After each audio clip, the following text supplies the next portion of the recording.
안녕하세요. 오늘은 이제 7주차 식생활 관리학에 대한 강의를 시작하도록 하겠습니다. 이제 5장이 이제 식단 작성 및 이제 평가가 들어가게 되겠는데, 실제적으로 우리 식생활을 계획하고 식생활 관리를 할 적에 가장 중요하고 핵심적인 것이 바로 이 5장에 들어있다고 보면 될 것 같습니다. 식단 작성을 하기 위해서 급식을 받는 대상이랄까, 대상들 성별, 활동 정도, 이러한 것들에 따라서 전부 각각의 필요 열량이라든가 필요한 영양소라든가 이런 것들이 달라지기 때문에 식단 작성을 할 때는 모든 그런 것들이 종합적으로 녹아서 이렇게 만들어져야 되니까 되게 중요한 요 뒷페이지 보면은 이 내용, 우리가 배울 내용은 식단 계획의 기본이고, 그 다음에 뭐 어떤 그 식단 작성 방법, 그 다음 식단 작성의 실제, 그 다음 식단을 평가하고, 이렇게 내용으로 이제 이루어집니다. 그 다음에 이제 식단 계획의 기본이라 해서 기본에 들어가기 전에 원래는 이 학습, 이제 5장에서 그 학습 개요가 다음 페이지에 있는가 모르겠습니다. 한번 넘어가 볼게요. 있네, 그죠? 이 학습 개요는 식단을 구성할 때 식사 구성안이나 식품 교환표, 식단 작성을 위한 웹사이트 등을 활용할 수가 있는데, 영양적인 면, 또 기호적인 면, 경제적인 면, 위생적인 면, 능률 면, 환경 보존 면 등을 고려해서 식단을 작성하고 또 식단 평가가 이루어지도록 식단을 계획을 해야 됩니다. 그 다음에 이 5장에서의 학습 목표라면은 식단 구성 시 필요한 기본 지식을 또 활용을 할 수가 있겠고, 식사 구성안을 활용하여서 영양적인 면을 고려한 식단을 작성을 할 수가 있습니다. 그 다음에 또 식사 구성안을 활용도 하지만 식품 교환 단위에 따라서 만약에 단백질 식품 중에서 소고기에 대체되는 단백질 공급원을 돼지고기를 한다든가 콩 종류를 한다든가 이렇게 하면은 그 식품 교환법을 활용해서 영양면을 고려한 식단을 작성을 할 수가 있고, 그 다음에 예산에 맞춰서 식단을 작성을 할 수가 있습니다. 그 다음에 영양, 기호, 경제, 위생, 능률면, 환경 보존면을 모두 고려해서 식단을 평가가 할 수 있는 것을 학습의 목표로 삼고, 그 다음에 이제 식단에 들어가게 되면은 식단이라는 것은 도대체 무엇인가? 우리가 일반적으로 메뉴라고 얘기를 하는 이 식단은 올바른 식생활을 위한 식사의 계획입니다. 식단이라는 것은 바로 식사 계획이다. 그리고 몇 끼의 식사에서 구성원의 영양과 기호를 충족시킬 수 있도록 음식의 종류와 분량을 정하는 것을 바로 식단이라고 얘기를 할 수가 있겠죠. 근데 이제 영양적인 면, 기호적인 면, 경제적인 거, 위생, 시간, 노력 면에서도 물론 이제 고려해야 되겠고, 또 우수한 식품을 선택을 하고, 그 다음에 그것을 어떤 방법으로 조리를 하고, 조리하는 구성원들에게 식사를 받는, 대접받는 구성원들에게 제공을 어떻게 하느냐 하는 구체적인 계획이 바로 식단이라고 본다면은, 이 식단은 이제 분류를 할 적에 대상별로, 그죠? 영아기다, 유아기다, 학령기다, 청소년기, 성인기, 노인기 이렇게 각각의 연령대에 맞는 식사 계획이 필요하겠죠. 그럼 영아기라면은 태어나서 만 1세 미만까지를 영아기라고 얘기를 합니다. 어릴 유접을 먹는 유아기라고도 얘기를 하는데, 일단은 영아기, 유아기. 이 유아기는 어릴 유자를 쓰고, 여기서 유아기라고 한다는 것은 유접을 먹는다. 우유 유자를 씁니다.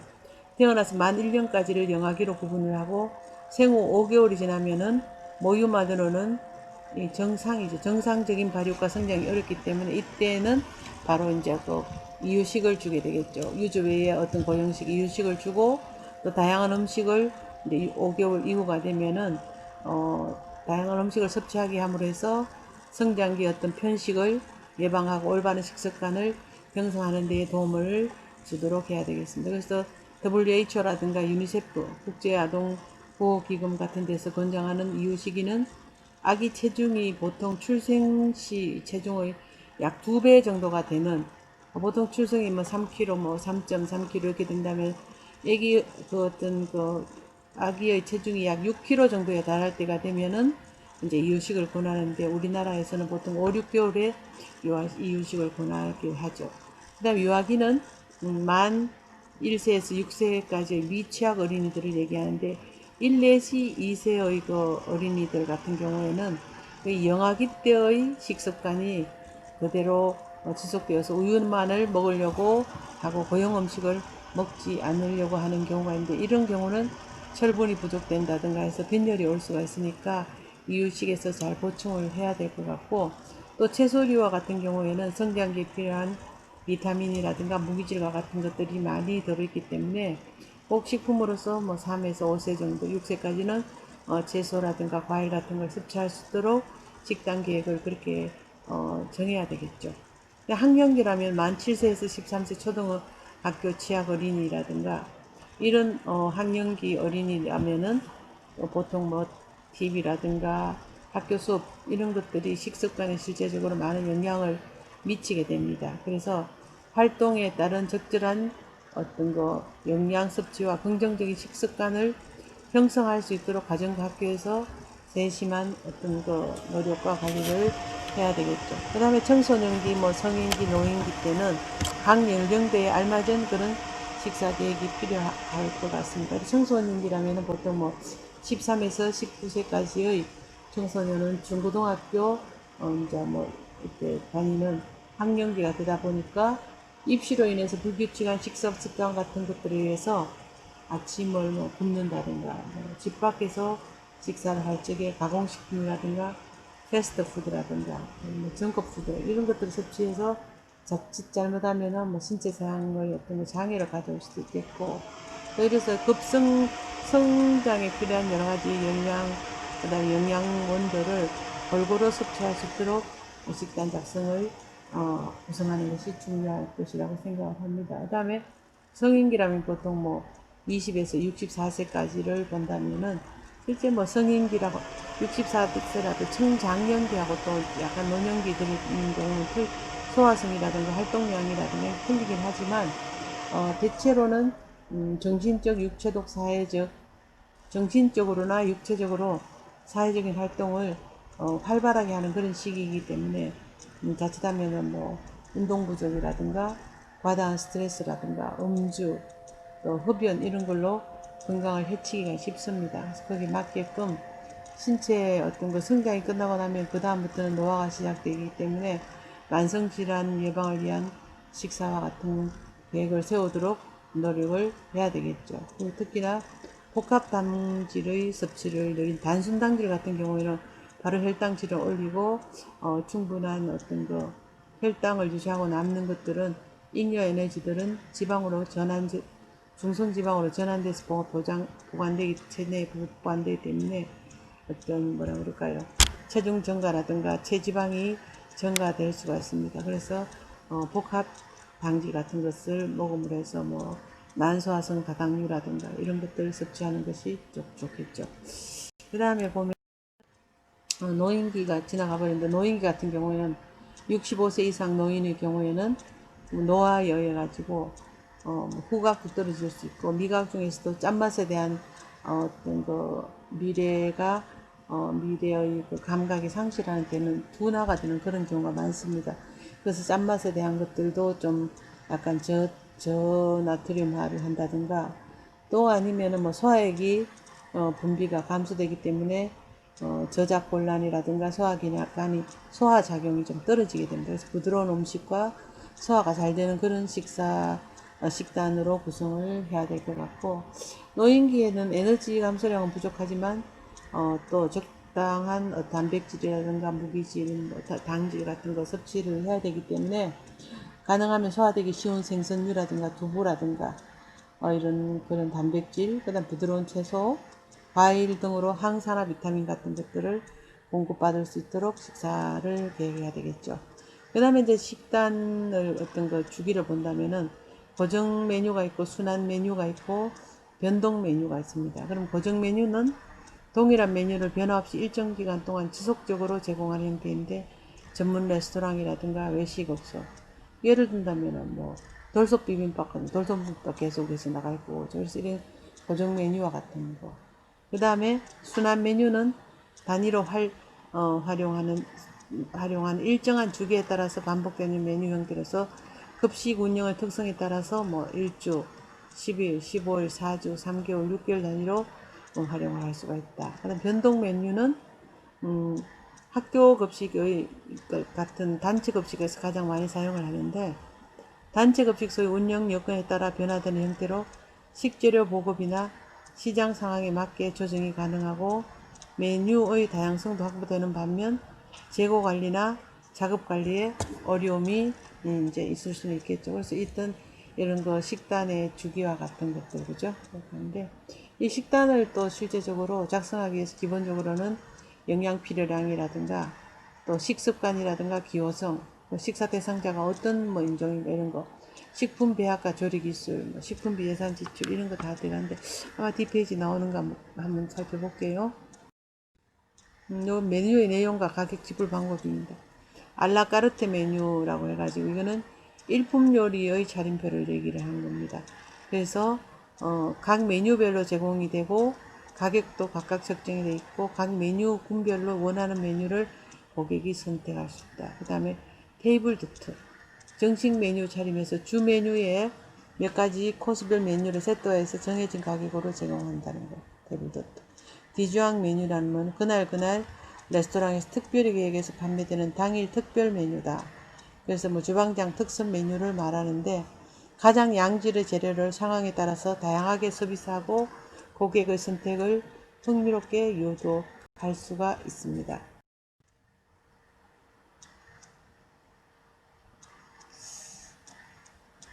여기 보면은 메뉴 선택의 분류인데 메뉴가 여러 뭐 다양하게 지금 제가 제공을 해놨는데, 단일 식당이라는 것은 급식 대상자의 선택 여지 없이 다수인의 기호에 맞도록 먼저 노력하는 것이 중요하다. 선택의 여지가 없기 때문에 그렇다. 그 다음 복수는 두 종류 이상의 식단이 공급되기 때문에 급식 대상자는 그 중에서 기호에 맞는 것을 선택을 할 수가 있고, 제한 식단은 주어진 단일 식단 구성에서 부분적으로 음식 선택이 가능한 식단으로 주로 주찬이나 후식 음료 등의 일부를 선택할 수가 있다.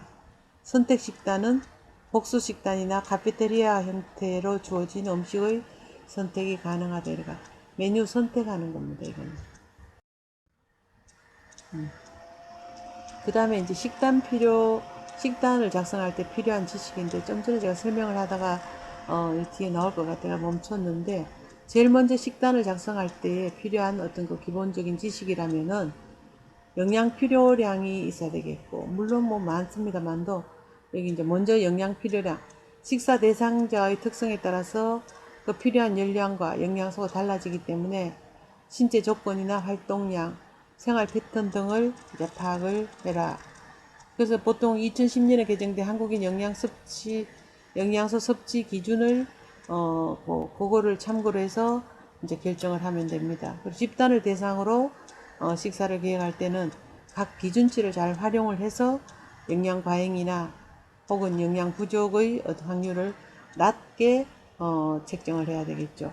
그 다음에 식습관과 기호성인데, 식사 대상자의 인종이나 거주 지역, 종교 등의 사회적 환경에 따른 식습관과 관습의 차이로 야기되는 기호성은 식단을 계획하는 데 중요한 문화적인 요인이 있다.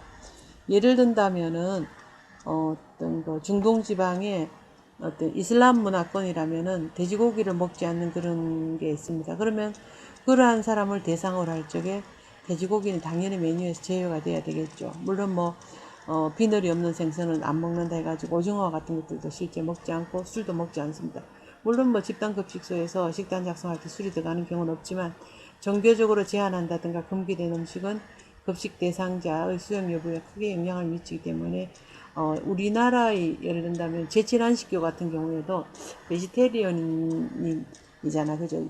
채식주의이기 때문에 어떤 동물성 단백질을 공급하는 어떤 소고기, 돼지고기, 닭고기 이런 것들은 메뉴에서 제한됩니다. 그러니까 삼육대학 같은 데 가면은 콩단백이라든가 이렇게 해서 단백질 대용, 육류 단백질 대용으로 식물성 단백질을 공급을 한다든가 이렇게 하죠. 그럴 때 메뉴는 어떤 그 대상자의 어떤 그 종교적인 영향에 따라서 메뉴를 작성을 해야 될 것 같고, 식생활 관리자는 식사 대상자들에게 모든 사항을 파악해서 그들의 어떤 그 생활 문화에 접근하도록 식사를 계획을 해야 됩니다.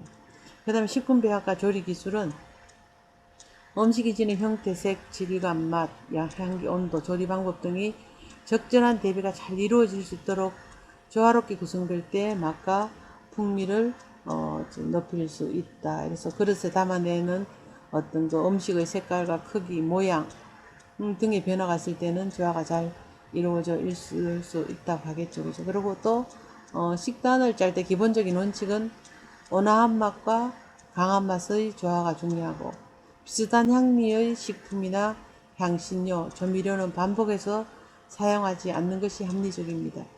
여러 가지 식품을 골고루 선택하여 다양한 조리 방법을 이용해서 음식을 만들 수 있도록 연구하는 것이 성공적인 식단을 계획하는 하나의 요인이다. 그 다음에 식품비 예산 단가는 식품비 예산을 세움에 있어서 단가 계획에 따라 필요 식품과 기호를 정하여 예산을 책정을 하는데 한다. 그 다음에 식품 계획의 1인당 가격으로부터 예산을 하고 혹은 소비 패턴을 분석해서 새로운 예산을 책정한다. 이렇게 해서 이런 그 식생활 관리자는 비용 전반에 따른 적절한 관리라든가 예산을 집행함에 책임감을 갖고 이제 예산 세울 때의 접근 방법으로는 이렇게 세 가지 정도로 기준을 둬서 책정하는 방법이 있습니다.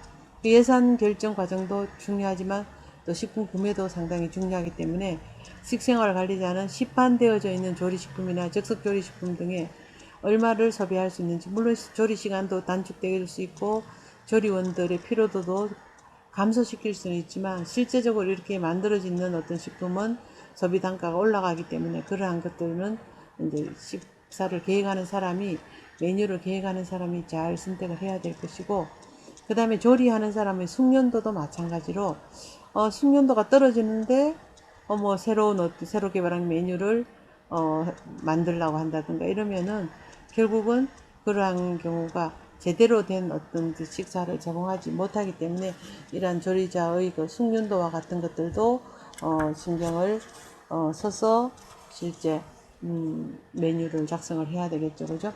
식품비 예산이 많으면 많을수록 식사 사실 대상자의 어떤 그 식사를 만족시키기가 쉽지만 예산이 적으면은 여러 가지 맛이라든가 풍미를 배합하고 식품 모양이나 맛을 좋게 하기 위한 질감의 대조 등 여러 가지 방법을 동원해야지만 식사 대상자들의 어떤 그 식감을 만족시킬 수가 있습니다. 그래서 식품비는 대단히 중요한 거죠. 만족 결정함에 있어서.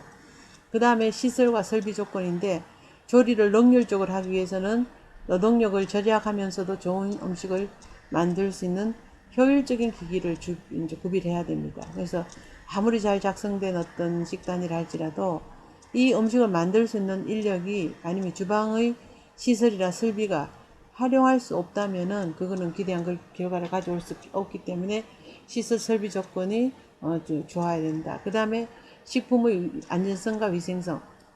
식사를 제공함에 있어서 식품은 이거는 뭐 얼마나 강조를 해도 사실 과하지 않죠.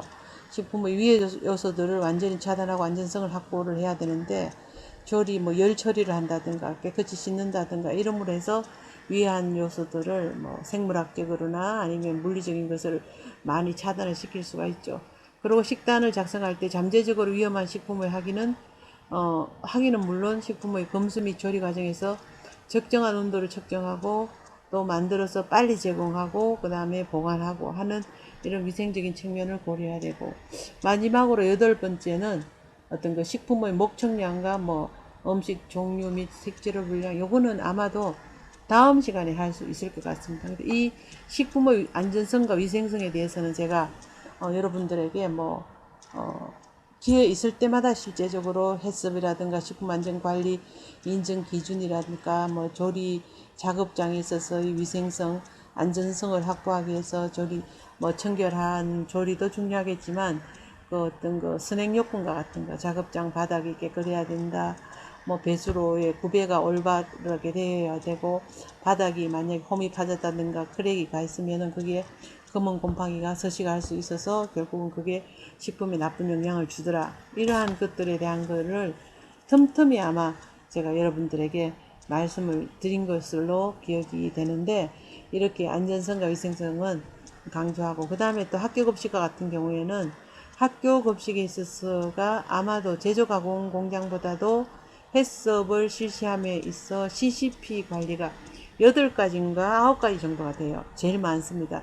다른 보통 일반적인 그 제조가공업체의 경우에는 CCP를 2개나 3개 정도밖에 안 해요. 중점적으로 관리하는 어떤 거 위의 요소를. 근데 여기는 메뉴 작성에서부터 시작해가 그 배식되는 데까지 상당히 많은 어떤 그 CCP를 정해두고 있는데, 그처럼 그거는 뭔가 하면은 그만큼 안전한 식품을 만들기 위해서 관리되어져야 할 중요점들이 많다는 얘기가 됩니다. 그래서 여러분들도 현장에 만약에 어떤 거 영양사로 뭐 근무를 한다든가 뭐 일반 급식소도 마찬가지겠지만, 더 중요한 거는 학교 급식과 같은 데는 교육청이나 이런 데서 엄청 무지 까다롭게 그 관리도 하지만, 학생들이나 국민의 초등학생, 중고등학생들은 그만큼 위해에 노출되었을 적에 견뎌낸다 그럴까요? 면역이랄까 이런 것들이 좀 약하다고 보고